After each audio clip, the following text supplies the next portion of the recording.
Greetings, peace, and blessings. We are the Mohammeds, the residential tourist, 85 to Africa. We are living in the after. We would like for you to continue to view and subscribe. Please subscribe,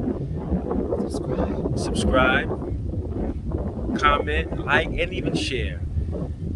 But for now, we'd like for you to just come, take a walk with us. Experience this beauty here on the mother continent, here in Mombasa, Kenya.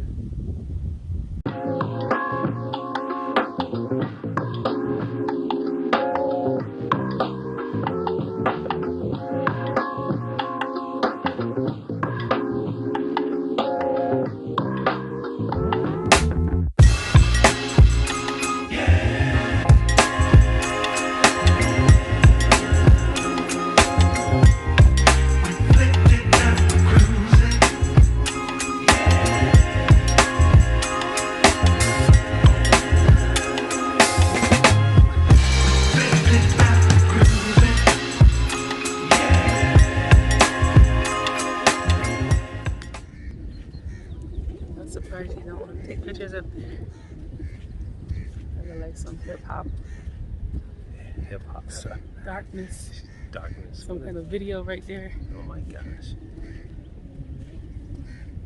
Taking a stroll along this beautiful beach here. White sand. With a bunch of seaweed. Man, I like seaweed. I'm just thinking, like, I don't even know how anyone could really, like, living in Africa, or specifically living in a country in Africa where there's beautiful waters, how anyone really could really be stressed, or if, you know, become stressed, you know, how easily, maybe, I don't know, we're visiting, we don't live here, but how you can just come to the beach and just de-stress. I mean, I don't know, what you think? The beach and the sun pulls out those happy endorphins. I feel like I can just run, and I know I can. Let's see that. Let's see. Run. Go ahead, run up there. Oh, she's trying to run. I don't know, my God. Anyway. You better not record it. I don't know how I made it. But it's early, so it's not as hot. Let's walk up here. It's not as hot. When there's the breeze, it's a cool, nice breeze. But it's gonna get hot for sure. It's hot. Beautiful. So it's been raining every day for 2 days. Since 2 days. But yeah, yesterday they gave us a little break. Yeah. So we haven't been able to get our bum life on outside. I have discovered that I'm truly a beach bum. This is what makes me happy. Being on the beach, meditating, the air. Hey, this don't have that salty smell like the Pacific though. Well, it's the Indian Ocean. I don't know.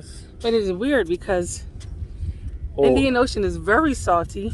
Or the Atlantic Ocean, that's the one. Yeah, but the Atlantic, you taste the salt in the air, which is weird. Like, we used to go to Atlantic City, and before you go over the bridge, you can start smelling the salt water. Jeez. You'd be like, oh, goodness. I mean, we liked it, but... Myrtle Beach. That's dirty water. I don't know. I don't remember what that tastes like. You come with that ocean in your mouth, boy. That's the same ocean, though, ain't it? Yeah, it's the same ocean. Yeah, don't do that. Don't do that. We used to say, you go underneath the water and come up with a diaper on your head. Oh my gosh. Anyway, you know, it's a blessing, you know, as always, to be able to witness and experience Allah's Majesty. It don't cost a thing. It doesn't cost a dime. And you know, when you're able to kind of pull away from those things that kind of just distract you, you know. And I think that's kind of like what. Okay, so this moment right now, it's kind of repurposing our coming to Africa. You know, realizing you can choose really how you live or how you want to live. I mean, that goes without saying. I just think people owe it to themselves to, if they can, come and have this type of an experience and really know, that, what, I can make this my daily or my lifestyle. I don't have to get caught up in the rat race. I mean, we have to live, we have to survive, you know, but we can choose how we do so, I guess. You just have to make you make your own reality. Right. You have to figure out how to sustain the life that you want to live. That's the part, I guess. Yeah. Determine what type of life do you want to live? Do you want to be dictated to how life is supposed to be, or a life that is for you, that works for you? I mean, we see on this beach and other beaches, and you all have seen it as well. Individuals who are like the brother, and I'm gonna follow with him. His older brother, he's Kenyan, Musumbi, and he has some products he makes, he sells, but he pointed and he said, "I'm here all the time. This is my office." So he's right here on the beach. I'm assuming, I don't know if he lives on the beach, but his office is on the beach. And I mean, come on. Imagine that, waking up, seeing the sunrise, and seeing the sunset. That's got to be a beautiful experience. But that's what he's chosen for himself. And he seems content. He seems happy. Just many tours, so you meet people from different walks of life. There's a fulfillment in that, and it's a beautiful thing. It's really beautiful. So everyone's not beach people, right? So then you have Rhonda, who has the mountains and the hills and the beautiful landscaping everywhere. Right. So that might be more of the speed. But you get to choose, what you want. You can. It's not that hard. We kind of overthink it and make it seem like it's that hard. We got to have all these situations lined up. But truthfully, most people that come, they don't have it lined up.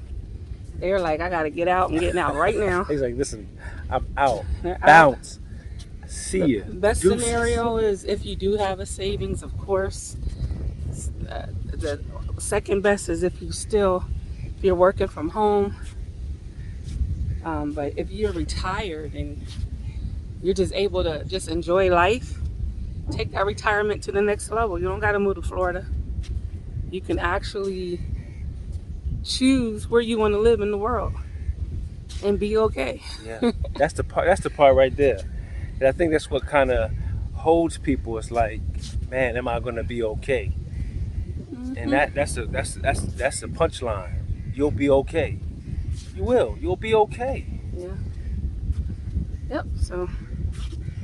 Well, we just wanted to, kind of share our moment with you guys. Y'all have seen beaches, been on the beach. I just think that our experience. If you show them I'm going to show them the Indian Ocean. Yeah, our experience being in Africa, we're still experiencing, and we want to continue. Hopefully, by God's grace and mercy, we'll continue to experience the wonders and the beauty. She's taking selfies.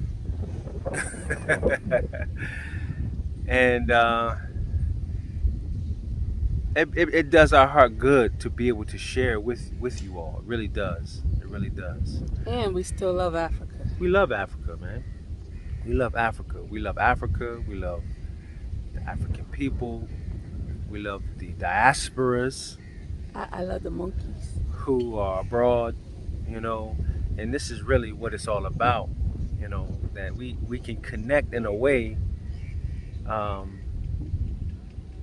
that even if we're not in the same space together, heart to heart, we can connect. So this is it's meaningful for us to be able to share these experiences and these moments. We're grateful for those who are doing the same, other YouTubers, because we watch them and They inspired they us. inspire us. We were like, what? Wait, what? Yeah, What are they doing in the world? exactly. That can happen. That Right. exists. Right. So thank you so much for your viewership, for your subscriptions. Yo, we're almost at 10,000 We're almost there. We're grateful. We're humble, man. We're in really one humble. week. I don't know what y'all see in us, but we thank you. Yeah, we're grateful. We're really grateful. So, so we'll continue to document. We'll continue to share of our experience, where we are, and hopefully we'll continue to go. Um, and yeah. I was saying, we used to sit at my grandmother's house, my grandparents' house, and lay in the ground and stare at the sky. And we just wonder where airplanes go. And I don't know if I knew that they take you to different parts of the world.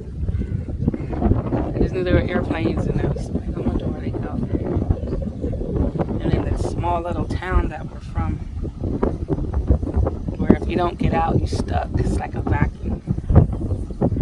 The only thing you can do there is work at the college or post office or cocoa factory.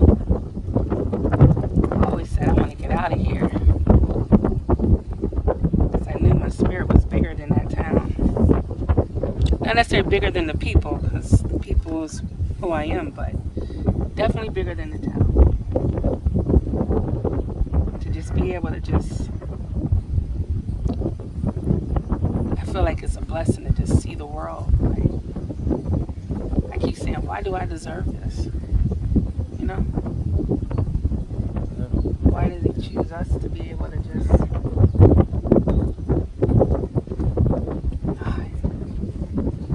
I don't know why.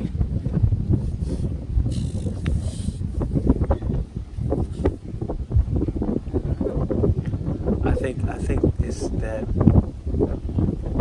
it's the right spirit to have, because in it is gratitude,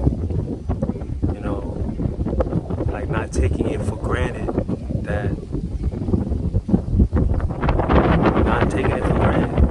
it's a spirit of humility.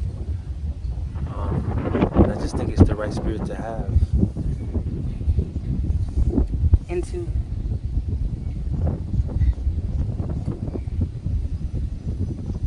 know that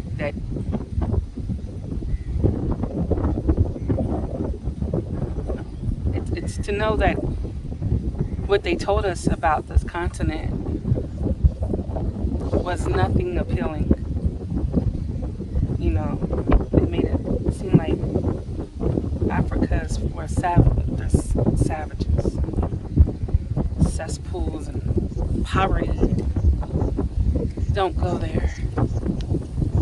And we can literally sit here for an hour and see that they're all here, enjoying this, loving it.